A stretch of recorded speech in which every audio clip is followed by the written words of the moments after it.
윤 대통령 재판의 핵심은 검찰과 공수처의 수사 결과가 법원에서 인정이 되는가 하는 겁니다.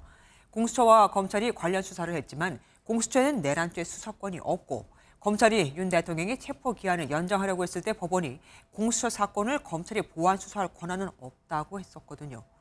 검찰이 갖고 있는 증거도 대부분 증언들인데 대통령은 또 이를 전부 부인하고 있죠.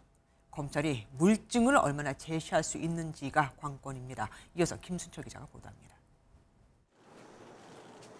지난 15일 공수처는 윤석열 대통령을 체포했지만 별다른 진술을 하지 않아 사실상 조사는 빈손으로 끝났습니다. 이후 직접 조사 시도가 모두 불발로 끝났고 결국 지난 23일 검찰에 사건을 넘겼습니다.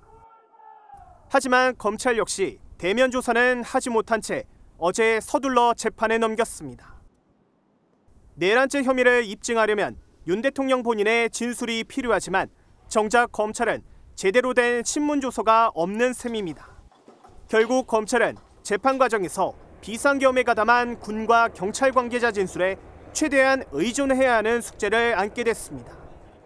이들은 비상계엄 정점에 윤 대통령이 있다고 입을 모으고 있지만 결정적 증거를 확보하는 데 어려움을 겪고 있는 게 사실입니다.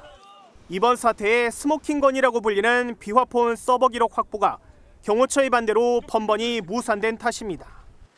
다만 법조계에서는 윤 대통령이 혐의를 부인하더라도 관계자들의 진술이 일치하거나 정황 증거가 뚜렷하다면 유죄 판결이 나올 수 있다는 전망도 나옵니다. 실제 검찰은 계엄 전 여인영 전 방첩사령관과 이진우 전 수도방위 사령관이 작성한 메모를 공개하며 윤 대통령의 개입 가능성을 시사했습니다.